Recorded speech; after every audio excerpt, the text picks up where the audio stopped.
Let me see some of your pictures growing up. Now, if you know it's a family and now it's 4 of them, but, you know, now it's 3 girls and 1 boy. But on all of these pictures, you're seeing 2 boys, 2 girls.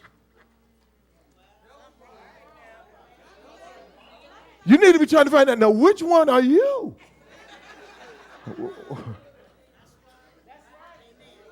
Y'all laughing at me, but this is real. This is real. And they're doing such a good job with it now. I mean, some of these folks are getting converted over and changed over. You honestly can't tell. And I just don't want to be guilty of marrying you to somebody that you understand what I'm saying? And then I surely don't want you on your honeymoon to discover. Can I get a witness here? That's gonna be a rude awakening. So you need to ask yourself, have we given ourselves enough time? Have I done enough checking? Have I found out enough about your background? Do I know your family? My associate pastor looking at me like, man, come on. No, man, don't. Tate, if they put me out, you got a church, man. But it's all right. But I know I'm telling the truth. It's comical, and I'm wanting it to be a little light so that you can process it, but at the end of the day, you know I'm telling the truth. Have we given ourselves enough time? Do I know this person? Do I know their family? What do I really know about them? What is their mother's name? Why are you going to marry somebody and you don't even know their mama's name?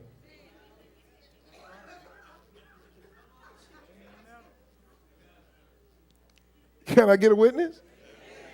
They won't let you meet their mama. They won't let you meet their daddy. You can't meet their sisters. You can't meet their brothers. And they're thinking, you know, my family, they always trying to hold me back. Well, maybe they got some secrets. You don't marry somebody and you've never met their family. Young lady, before you marry a man, if his mother is alive, you really need to see how does he interact with his mother. Because if he loves his mother, chances are he'll love you.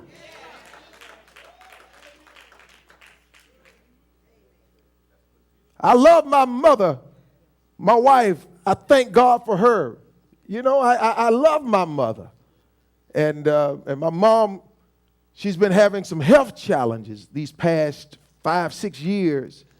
And she's kind of let the cat out the bag now, you know, because every time I would go see her, even when she was staying by herself, I would always take her something. You know, I would just never go to visit my mom without bringing her something, whether it was dinner, whether it was lunch, whether it was a bottle of cologne, whether it was something from Bath and Body Works. And so I still do the same thing now. And it was so funny. She was over at Sister Story's house a few weeks ago. And when she found out I was coming, she got so happy. Oh, I wonder what he going to bring me today. But don't you know, my wife would rather have my mom excited about me coming, wondering what am I bringing her today, than when I'm going to see my mom like, oh, Lord, I don't want to see him. Oh, God, oh, no. Because that opens up red flags. If a man is mean to his mother, young lady, he will kill you. You don't have a chance. You need to find out, how does this young lady deal with her father? And so sadly today, a lot of our men are not in the homes. A lot of our men are not actively involved in their daughters' lives like they should be. That doesn't necessarily mean that your marriage is not going to work, but you got to find a way to make it work.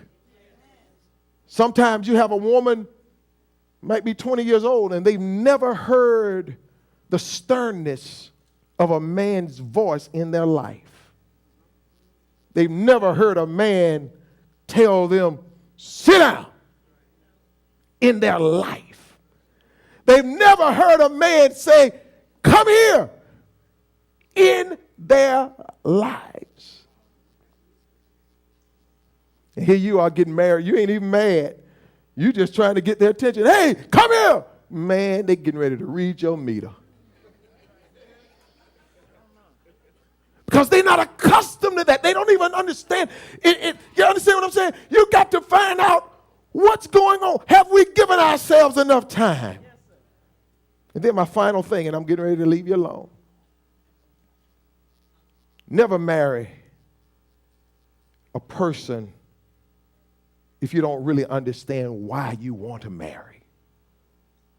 Why do I want to marry? In other words, do I think marriage is going to provide happiness and satisfaction and a sense of fulfillment? Now, I don't want to get anybody in trouble, but how many of you have been married for any length of time in this room? Let me see your hands.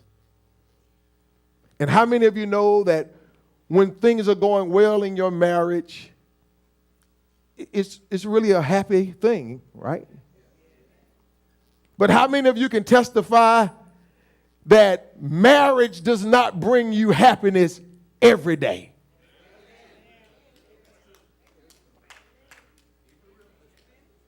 Not every day. And if you're marrying someone and you're putting the pressure and you're putting the responsibility of your continued happiness on them, you're setting yourself up for a disaster. Because marriage will not make you happy. Now, I'm a living witness. Marriage should not make you miserable. But marriage by itself is not going to make you happy.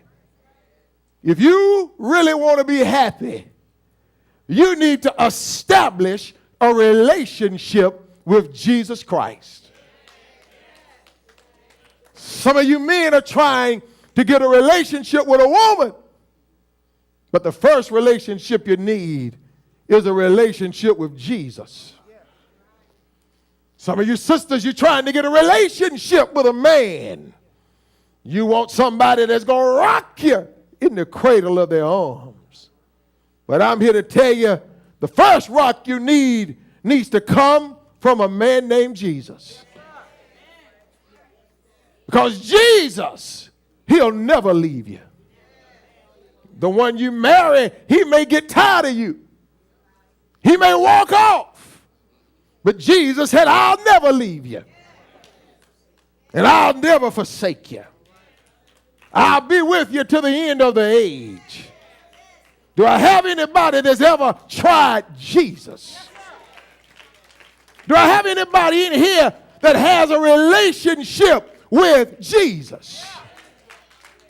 That understand no matter how bad you are, some way, somehow, Jesus is able to look beyond your faults.